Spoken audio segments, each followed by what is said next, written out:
రాష్ట్ర ముఖ్యమంత్రి నారా చంద్రబాబు నాయుడు గారు చేనేత కార్మికులకు సంబంధించి ఒక నల్ల జీవోను విడుదల చేశారు. ఎప్పటి నుండో చేనేత కార్మికులకు సంబంధించినటువంటి థ్రిఫ్ట్ పథకం అమలు జరుపుతూ వాళ్ళకు చేయూతనిచ్చేటటువంటి పథకానికి అది నల్ల రంగుగా మార్చివేసి వారి యొక్క జీవితాలతో చెలగాటం ఆడేటటువంటి జీవోని ఇష్యూ చేశారు. ఆ జీవోని వెంటనే రద్దు చేయాలని చెప్పి ఉపసంహరించుకోవాలని చెప్పి ప్రభుత్వాన్ని డిమాండ్ చేస్తున్నాం. ఈ జీవో నంబర్ 12 ఈ జీవో ద్వారా గతంలో ఉన్నటువంటి థ్రిఫ్ట్ పథకానికి సంబంధించి చేనేత కార్మికులకు 6,000 రూపాయల చొప్పున ఆదాయం ఉన్నటువంటి వారికి వర్తించేటటువంటి విధంగా థ్రిఫ్ట్ పథకాన్ని అమలుపరుస్తూ ఉంటే అది దాదాపుగా 2004 కూడా అమలుపరిచినటువంటి ఈ థ్రిఫ్ట్ పథకం 6,000 అనేటటువంటి దాన్ని 4,000 రూపాయలు చేసినట్లుగా ఈ ప్రభుత్వం నిర్ణయం చేసి జీవో విడుదల చేయడం అనేటటువంటిది చేనేత కార్మికుల యొక్క జీవితాలతో చెలగాటమాడుతేటటువంటి జీవో ఇది. దీన్ని వెంటనే ఉపసంహరించాలి. నేను ఒకటి అడుగుతున్నా, చంద్రబాబు నాయుడు గారు, ఎందుకు మీకింత కోపం ఈ చేనేత కార్మికుల మీద ఉన్నటువంటి, ఎందుకు మీరు కక్ష? మీరు ఈ రోజు ఉన్నటువంటి ఆర్థిక అసమానతలు, ఆర్థిక పరిస్థితులను చూసుకున్నప్పుడు గతంలో ఇచ్చినటువంటి వృత్తి కంటే కనీసం రోజువారీ కూలి కూడా 140 నుండి 150 రూపాయలు ఇచ్చేటటువంటి సొసైటీలో వాస్తవాలను మభ్యపెట్టి గతంలో ఇచ్చినటువంటి 6,000ను 12,000 20,000 రూపాయలు చేయవలసినటువంటి దాన్ని 4,000 రూపాయలకు కుదించి వేయడం అంటే చేనేత కార్మికుల పొట్టకొట్టం కదా?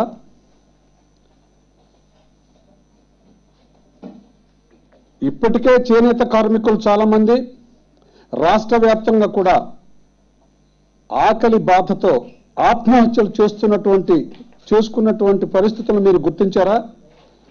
ఒక అనంతపురం జిల్లాలోనే 12 మంది చేనేత కార్మికులు ఆత్మహత్య చేసుకున్నారనేటటువంటి వాస్తవం అందరికీ తెలుసు కదా. అంతేకాకుండా రాష్ట్ర వ్యాప్తంగా కూడా చేనేత కార్మికులు పొట్టపోసుకునేటటువంటి దానికి అవకాశం లేక గవర్నమెంట్ సహకారాన్ని ఎప్పుడు అర్థిస్తూ ఉంటే ఓట్ల కోసం మాత్రం వారికి అనేకమైనటువంటి వాగ్దానాలు చేయడం, మేనిఫెస్టోలో మీకు కావలసినటువంటి నిధులను సక్రమంగా సమకూరుస్తాము, ప్రతి ఇంటికి 1,00,000 రూపాయలు సబ్సిడీ రూపంలో ఇచ్చి మీ వృత్తిని అభివృద్ధి పథంలో నడిపించేటటువంటి దానికి ప్రయత్నం చేస్తాము, ప్రతి ఒక్కరికి కూడా గృహ నిర్మాణం చేసేటటువంటి ఏర్పాటు చేస్తాము, మీరు చేసేటటువంటి వృత్తికి సంబంధించి నూలుకు కానీ, దారానికి కానీ, కండకు కానీ, రంగులకు కానీ వీటన్నిటికి కూడా ట్యాక్స్ కూడా లేకుండా చేసి దాదాపుగా 90% సబ్సిడీ రూపంలో మీకు అందించేటటువంటి విధంగా సమకూరుస్తామని చెప్పినటువంటి మాటలు ఏమయ్యాయి చంద్రబాబు నాయుడు గారు? అంతేకాకుండా మీరు మేనిఫెస్టోలో పొందుపరిచినటువంటి వాటిని చూసినట్లయితే ఒక్కసారి ఆలోచన చేయండి. 2 పేజీల వాగ్దానాలు ఉన్నాయి కార్మికులకు, చేనేత కార్మికులకు సంబంధించినటువంటి వాగ్దానాలు. దీనిలో 1,000 కోట్ల నిధులను, ప్రత్యేకమైనటువంటి నిధిని ఏర్పాటు చేసి చేనేత కార్మికులకు తోడ్పాటుగా ఉంటానని చెప్పినటువంటి మీ వాగ్దానంలో ఎక్కడైనా 1 రూపాయి మీరు ఇచ్చినటువంటి దాఖలాలు ఉన్నాయా? అంతేకాదు, మీకు కావలసినటువంటి ప్రతి ఒక్కరికి కూడా శాశ్వత గృహ నిర్మాణం చేస్తానని చెప్పినటువంటి మీరు ఈ రాష్ట్రంలో ఎక్కడైనా 1 ఇల్లు నిర్మాణం చేసినటువంటి దాఖలాలు ఉన్నాయా? మీరు ఒక్కసారి మీరు చెప్పినటువంటి వాటిని జ్ఞప్తికి తెచ్చుకొని అమలు చేసేటటువంటి దానికి ప్రయత్నం చేయాలని చెప్పి డిమాండ్ చేస్తున్నాం.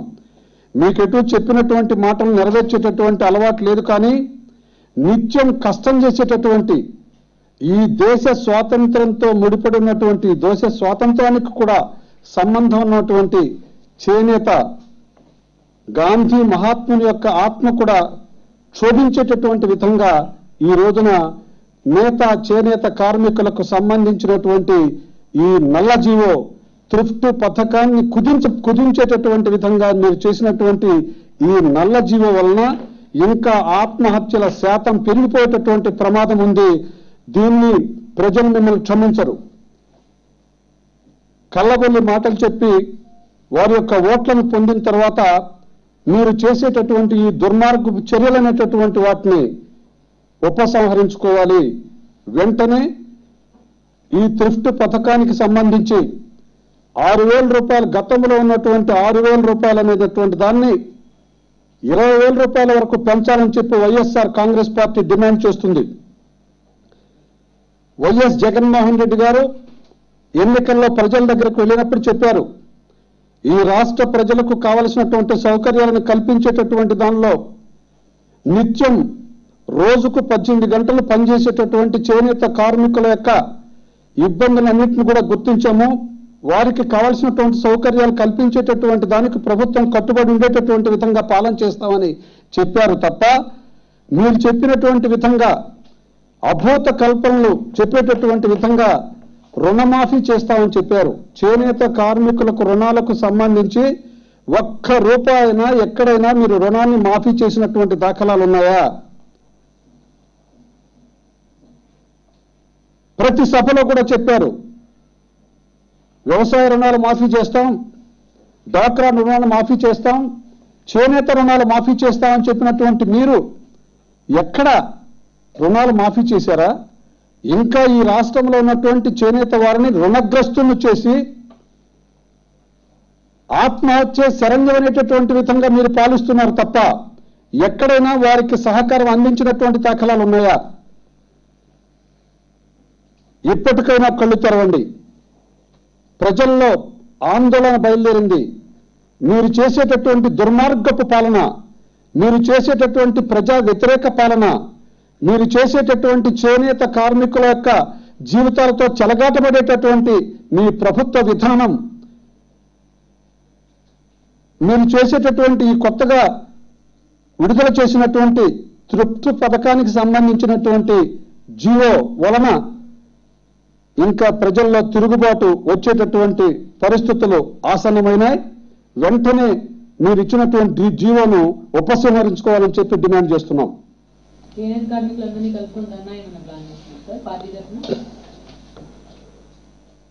మా డిమాండ్ను చేనేత కార్మికులకు సంబంధించినటువంటి ఈ థ్రిఫ్ట్ జీవో పథకాన్ని అమలు జరిపేటటువంటి దానిలో ఉపసంహరించుకునేటటువంటి నిర్ణయానికి ప్రభుత్వం రానట్లయితే వైఎస్ఆర్ కాంగ్రెస్ పార్టీ ప్రజాందోళన తీసుకొచ్చి చేనేత కార్మికులను ఆదుకునేటటువంటి దానికి అన్ని విధాల కృషి చేస్తామని చెప్పి మీ ద్వారా తెలియపరుస్తున్నాం.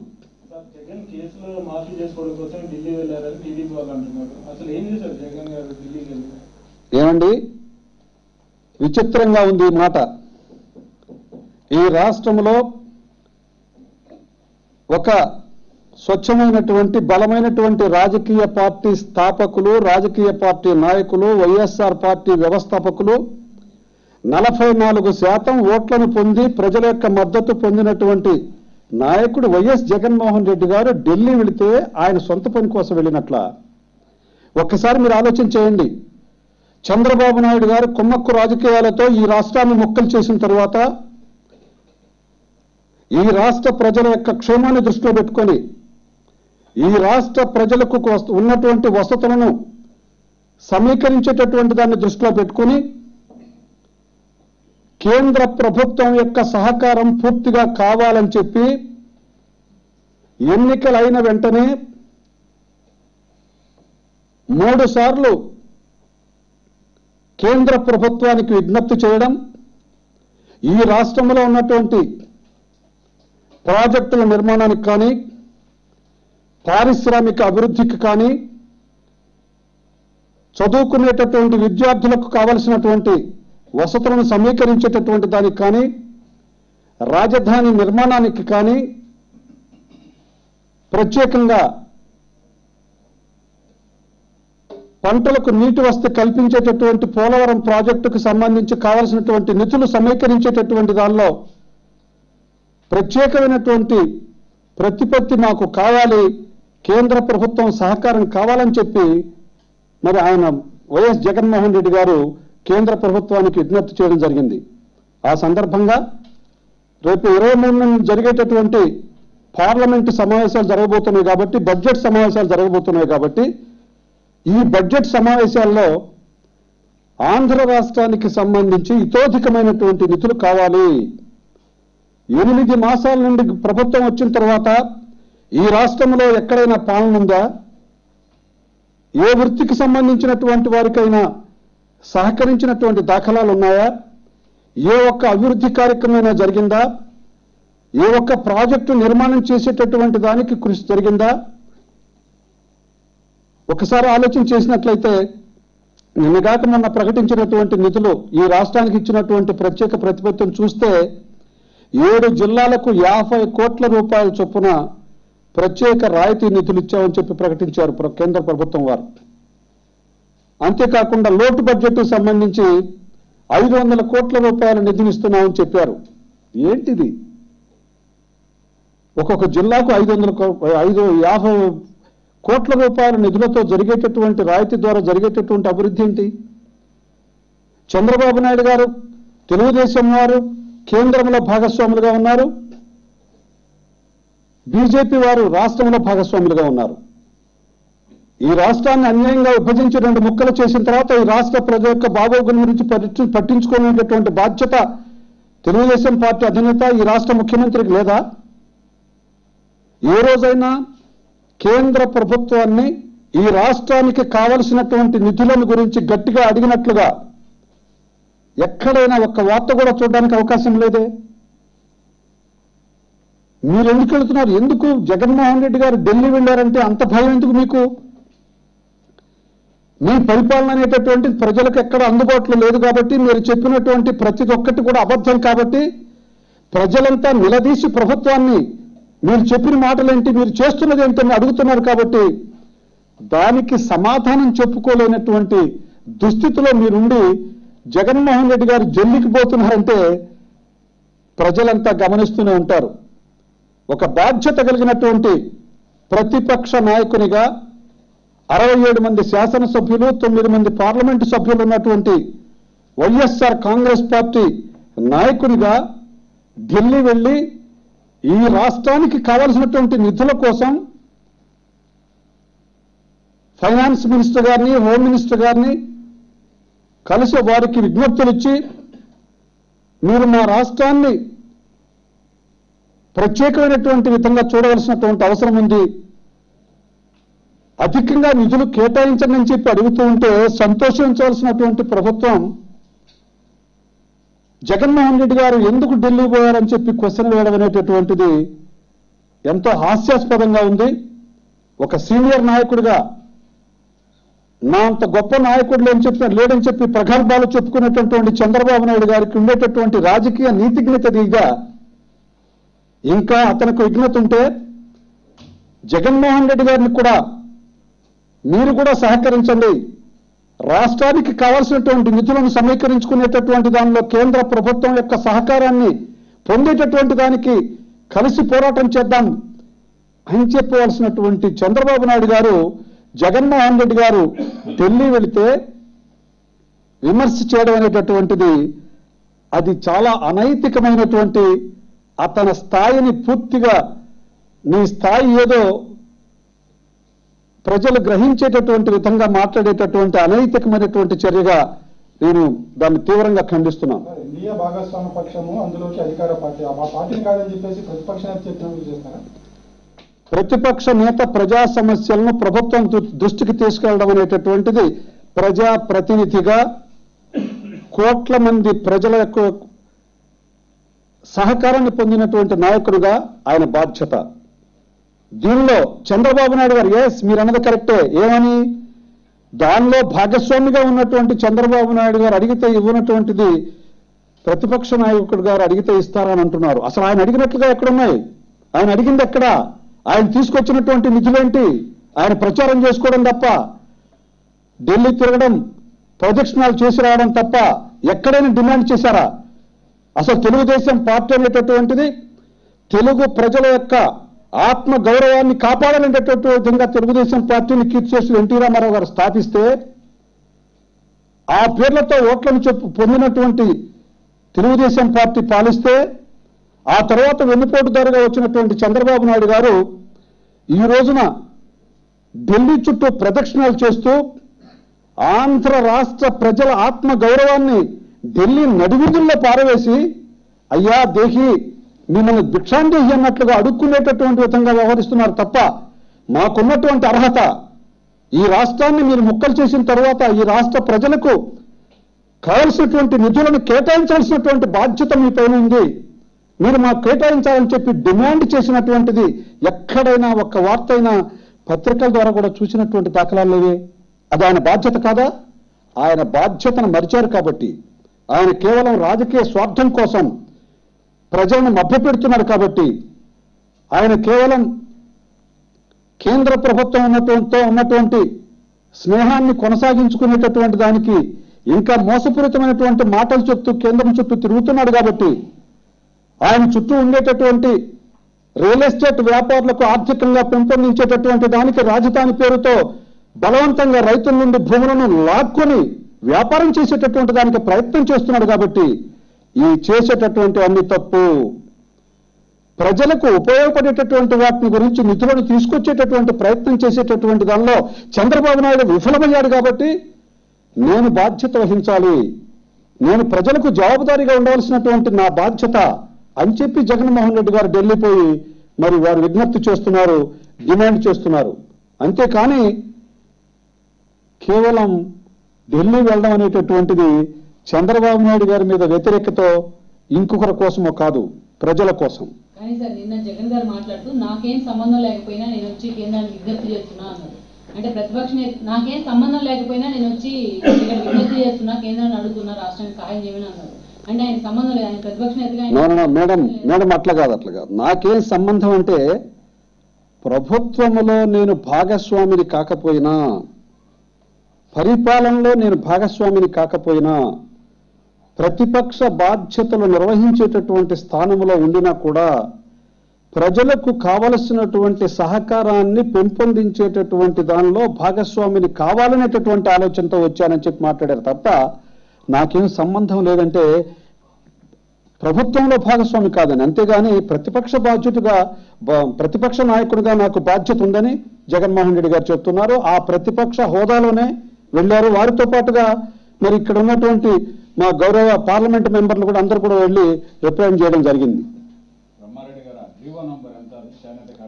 GO number 12 sir.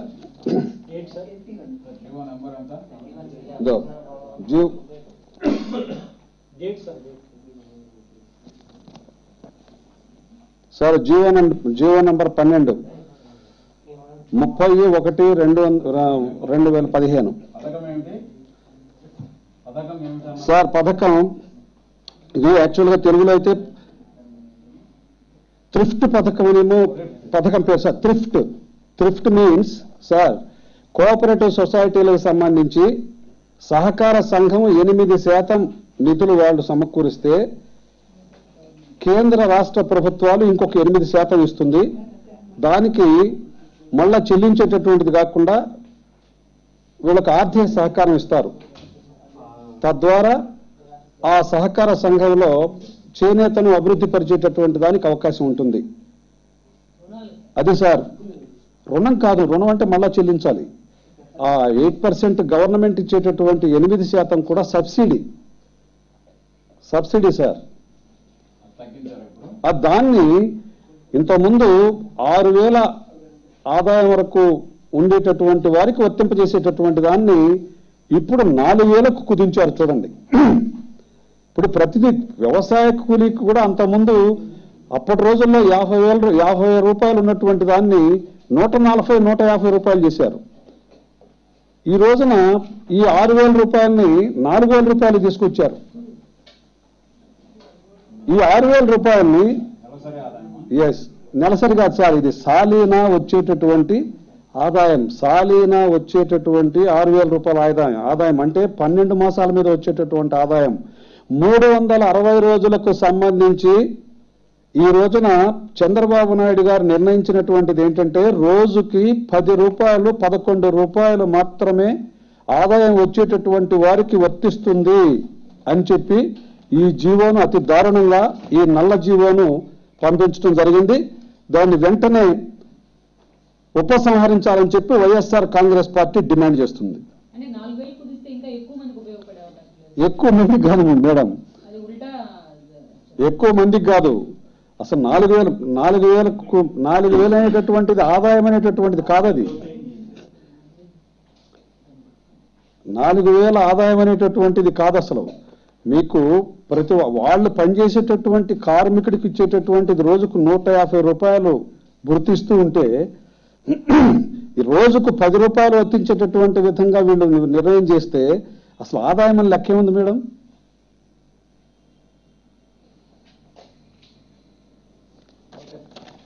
Thanks. Thank you very much.